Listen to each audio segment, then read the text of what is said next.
Like many people out there, back in 2014 I was a stupid kid who didn't know any better. And you know what I discovered back then? A game titled Five Nights at Freddy's. Well, because I was just a kid back then, of course any horror game would scare me. And FNAF, it scared me alright. It was the scariest thing in those simpler times. Of course, I was a kid and FNAF is popular among children, especially nowadays. But in those days, the game was completely new. It had just come out of nowhere.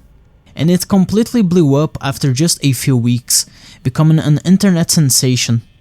And I am glad to have been one of those who discovered FNAF while it still had its magic. A magic now unfortunately not present in the franchise anymore. And this video is exactly about that magic. Everyone knows the basics of the game, but let me just give this video context so that you may understand the point I'm trying to get to here. Five Nights at Freddy's was originally developed by a single guy, Scott Calton, who did everything himself. Programming, sound design, gameplay, story, graphics, all of it just by himself. You probably already know the story about how his previous games were failures. People criticized them for being too creepy, and they said that his characters looked like evil animatronics. I won't get into that much detail about what led to the creation of the game, but what I just told you is enough to understand why it ended up the way it did. Five Nights at Freddy's was released on August 8, 2014, and it took a while for the thing to actually blow up.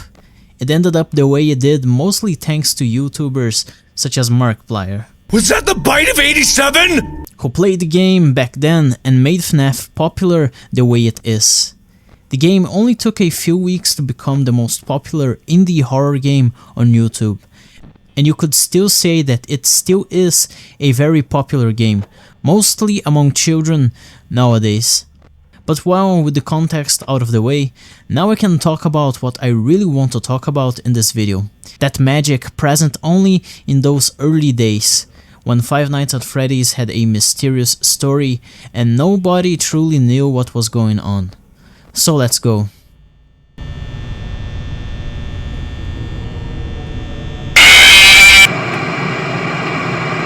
Was that the bite of 87? Alright, of course I'm gonna capitalize on Markiplier's meme, but well, Five Nights at Freddy's, in case you don't know, is a game about surviving 5 nights, an entire work week, as a night guard.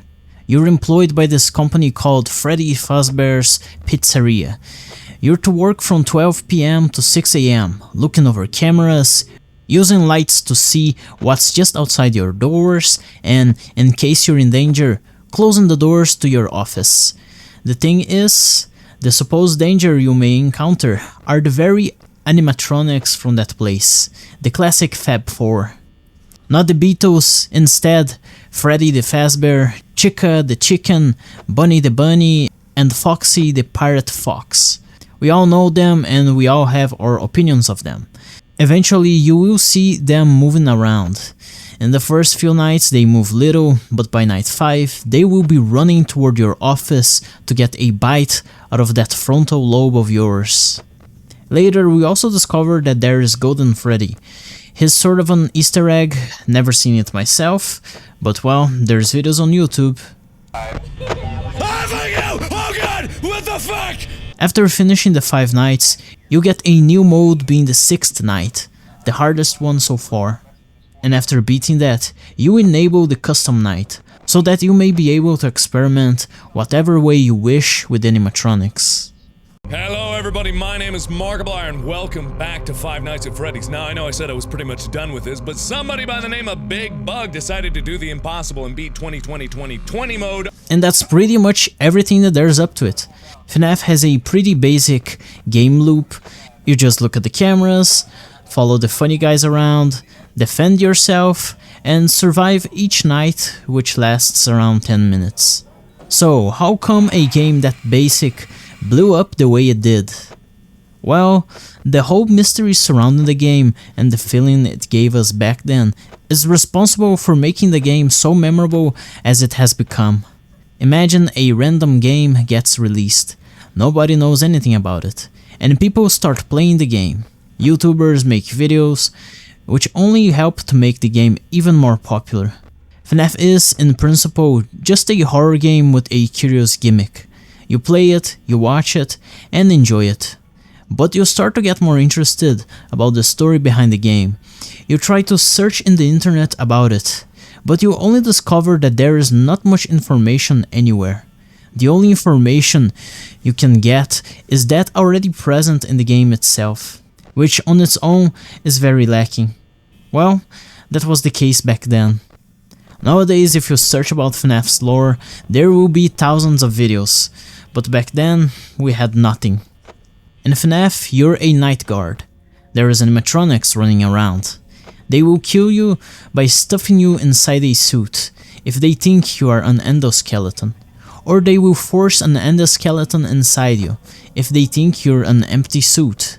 There's the phone guy. He gives us hints about how to survive and what to do, but by night 5, he's dead and you're alone.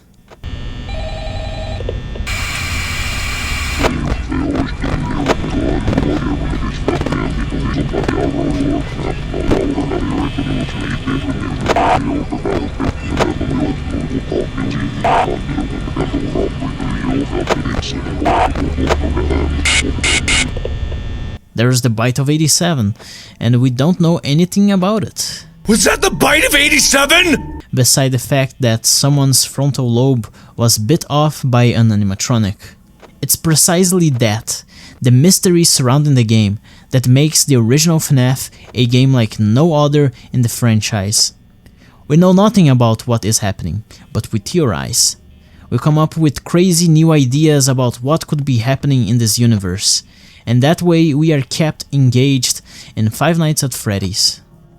That feeling was kept for the next few games, especially FNAF 4, for when it came out nobody understood the crap out of it. It made no sense in the wider timeline of events of the other games, but still, it wasn't like the first game. No, Five Nights at Freddy's, the first, was more magical than all the rest.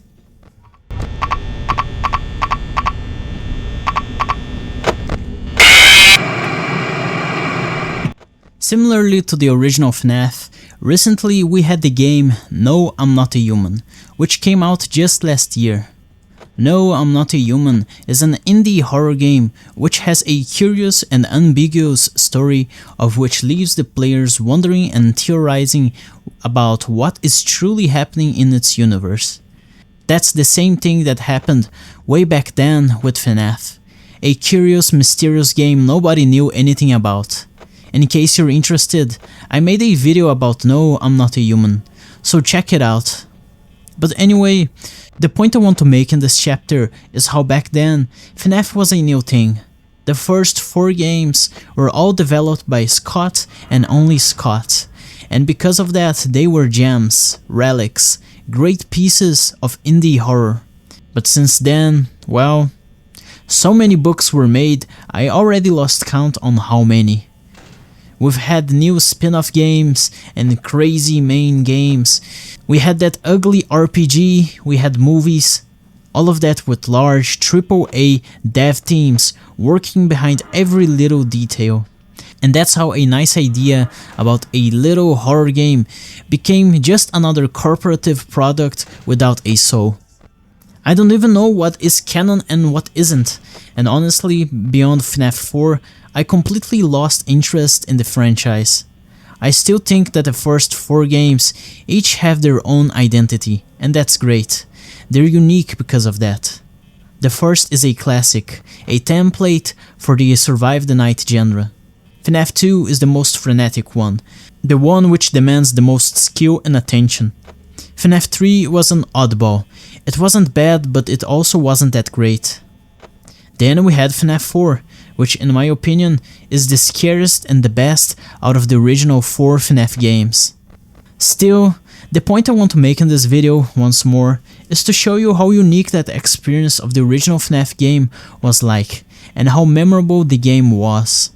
The franchise is still relevant today, although, as I pretty much believe it to be the case, Most of us who were there when the first game came out have moved on to other interests and places in life.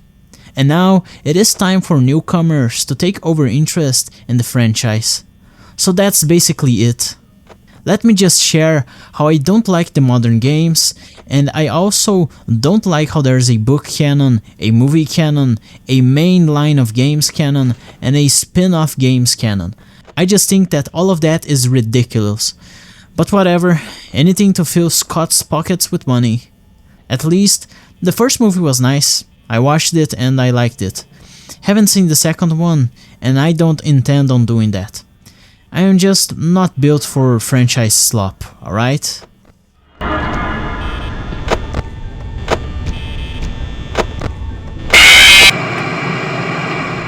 Five Nights at Freddy's will remain a classic game in each one of our memories. As much as we pass on to the next new interest, we all had our FNAF phase. Some during childhood, some during teenagehood, and some on adulthood. But well, nowadays, mostly children like FNAF, and that's pretty much the entire fanbase. Why is it like that? Is it because the characters have memorable, colorful designs? I mean, they're animatronics in the end, and the idea was for them to entertain children, so I guess it pretty much worked the way it was supposed to. A few weeks back, I gave a computer class to some children, and one of the kids told me that FNAF was her favorite game. That came out of nowhere and I wasn't expecting that. But it got me thinking about the game again, and so here we are with this video. Don't go around expecting this channel to become a FNAF channel, it won't. I just wanted to talk about the experience of the first game and how it was indeed impactful for many of us. I plan on making a video talking about FNAF 4 as well, the scariest one, but let's see how that will go. If you liked this video, leave a like and share in the comments your thoughts about it and the game. See you next time.